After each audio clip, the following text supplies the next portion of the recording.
Olá, querido, graça e paz. Hoje nós vamos dar continuidade ao nosso curso aqui, Panorama Bíblico, e nós vamos estar falando sobre os capítulos 1 e 2 do livro de Gênesis, capítulos que narram para nós a história da criação. Ao observar para esses dois capítulos, nós já encontramos de cara respostas para alguns erros que os homens cometeram quando foram falar a respeito de Deus, por exemplo, e das coisas criadas do Senhor. Por exemplo, nós já vemos aqui no início que o politeísmo ele é um erro. E o que é o politeísmo? O politeísmo é a crença na existência de vários deuses. Na verdade, as Escrituras mostram um Deus apenas, e o todo das Escrituras mostra um só Deus que vive e age por meio de três pessoas, o Pai, o Filho e o Espírito Santo. Então, o erro do politeísmo já cai aqui no relato da criação, nos primeiros capítulos aqui do livro de Gênesis, da história bíblica. Há somente um Deus que cria todas as coisas. E muito interessante ao abordar politeísmo, dizer que, por exemplo, no quarto dia, Deus cria o sol, a lua e as estrelas. É muito interessante ao olhar para o relato da criação e ver que no quarto dia Deus cria essas coisas, porque as nações que existiam à volta de Israel, ou as nações que existiam na terra, muitas delas acreditavam na divindade do sol, da lua, das estrelas, adoravam os exércitos dos céus, como é dito em alguns lugares dentro das Escrituras. Então o erro do politeísmo, ele acaba caindo por terra já no início. O segundo erro aqui é o erro do materialismo. O que o materialismo afirma? O materialismo acaba afirmando que a matéria é eterna.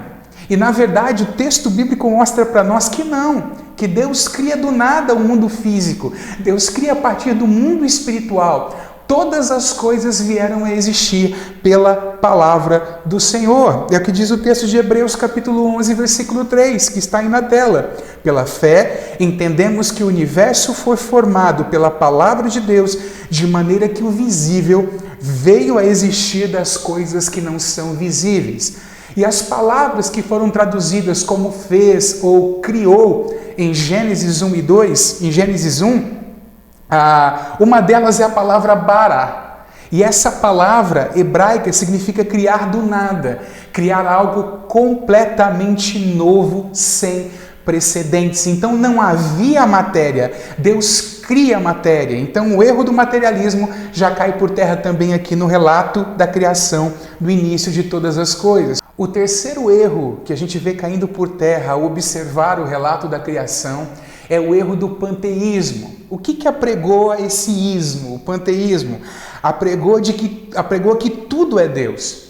E já no relato da criação a gente percebe que Deus está separado da sua criação e Ele é mais excelente do que a sua criação.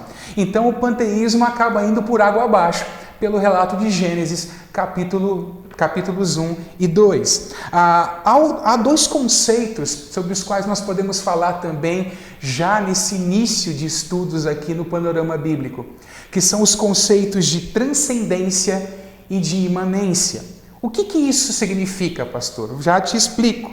Transcendência significa que Deus é mais excelente do que a sua criação e que Ele está separado da sua criação. Já o conceito de imanência nos ensina que, embora Deus seja um Deus transcendente, Ele está separado e é mais excelente do que a sua criação. O conceito de imanência nos ensina que Deus age e se relaciona com as coisas que foram criadas, com a sua criação.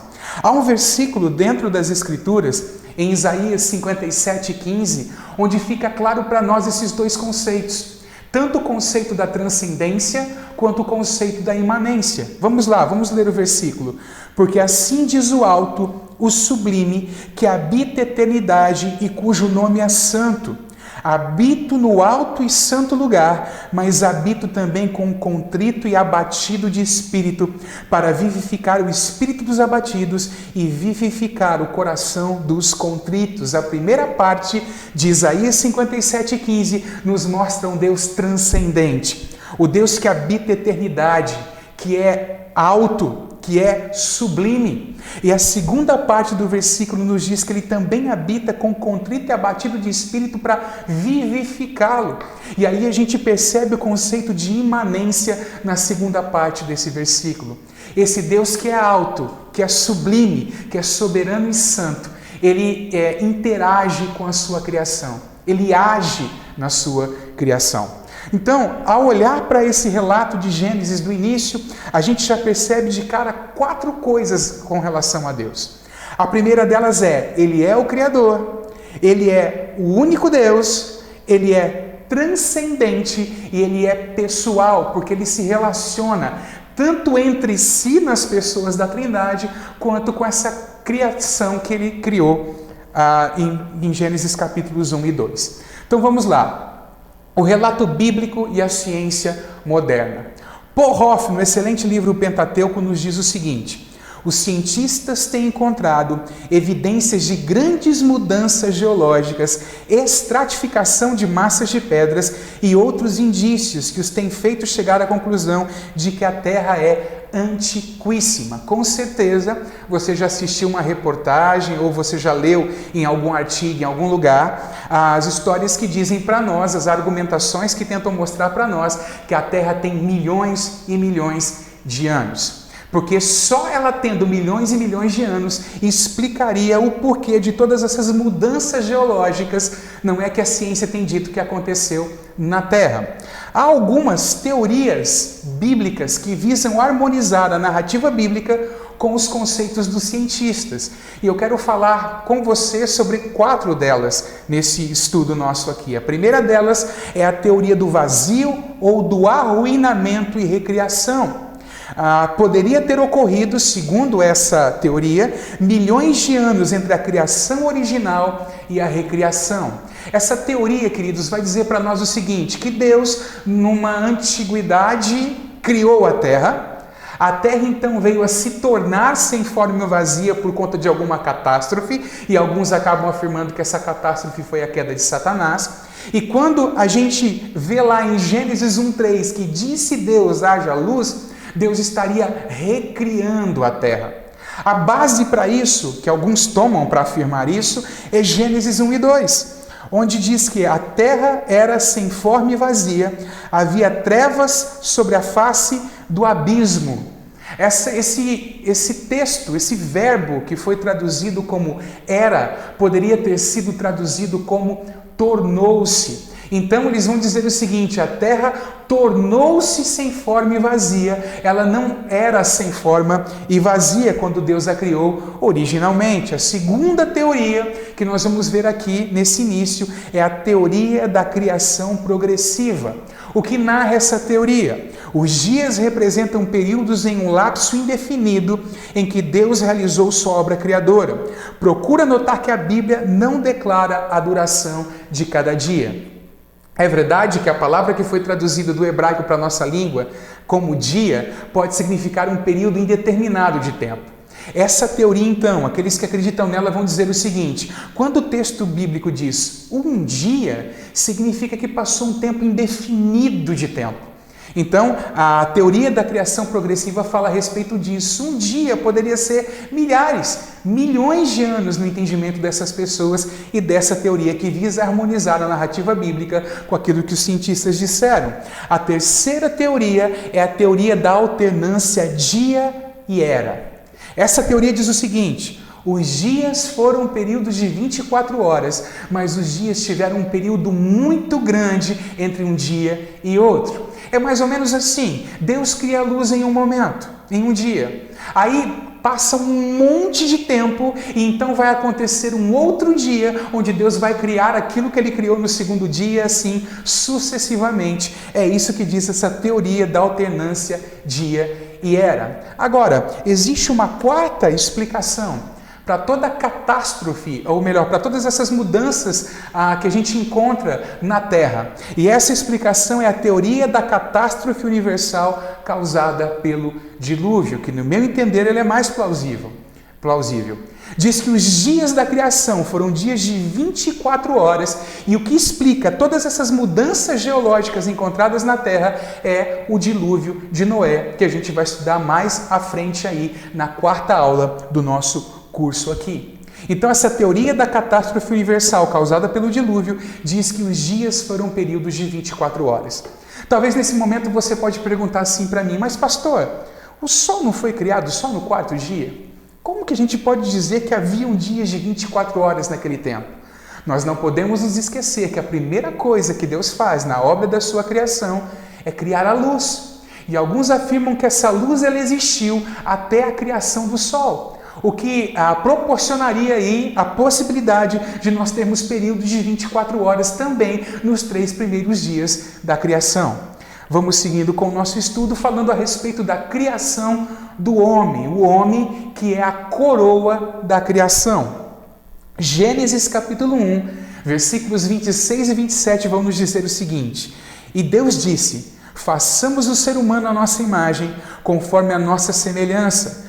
Tenha ele domínio sobre os peixes do mar, sobre as aves dos céus, sobre os animais domésticos, sobre toda a terra e sobre todos os animais que rastejam pela terra. Assim Deus criou o ser humano à sua imagem, a imagem de Deus o criou, homem e mulher os criou. O homem ele é tanto terrenal quanto espiritual. Você sabe que ele foi criado do pó da terra.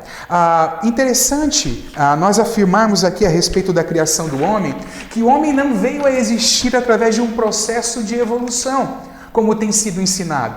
A Bíblia mostra para nós que o homem é criado adulto, perfeito, a imagem e semelhança de Deus. E essa imagem e semelhança, é bom dizer que não é aquela imagem e semelhança dos retratos de família, quando nós pegamos e comparamos a aparência, por exemplo, do filho para com o pai ou para com o avô. Essa imagem e semelhança diz respeito a alguns aspectos que eu passo a falar com você a partir de agora a respeito deles. Vamos lá, em primeiro lugar, o homem tem um espírito. Assim pode ter comunhão com Deus, que é espírito. Esse é um aspecto da imagem de Deus no homem. O segundo, o homem é um ser moral. Ele possui capacidade de escolha e consciência. Ele possui senso de justiça. O homem não é só instinto.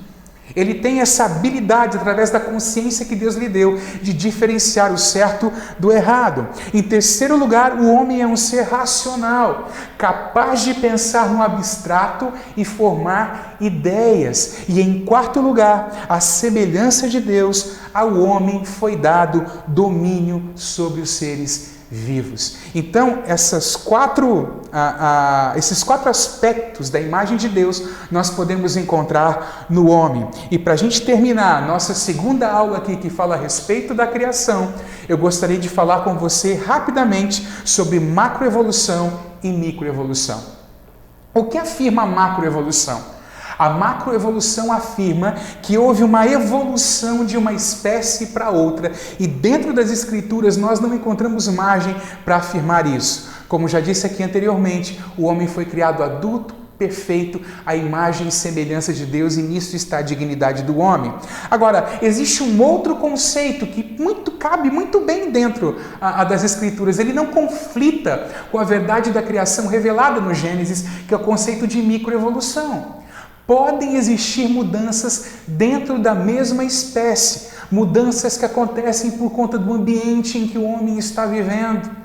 Mudanças que acontecem, por exemplo, a gente pode citar um exemplo aqui dos insetos, que são pulverizados em um momento por agrotóxicos, no outro eles desenvolvem uma resistência para com os agrotóxicos, e aqui a gente pode então aplicar esse conceito de microevolução. Então nós vamos chegando ao final da nossa segunda aula, que é a aula sobre a criação. Eu espero que você tenha sido abençoado nesse tempo. Eu quero pedir para você curtir, compartilhar com pessoas. O desejo de nós aqui da Igreja Batista Videira é a tua edificação. Se você não assistiu o primeiro vídeo, você pode, já deve estar aparecendo a essa altura aí no seu vídeo, vai aparecer do lado, no canto aí. Você pode acessar e assistir o primeiro vídeo, que foi da introdução sobre o livro de Gênesis. Lembrando que o conteúdo desse estudo a gente vai postar lá, a parte escrita para você no nosso grupo no Telegram. Deus te abençoe, fica na paz do Senhor Jesus.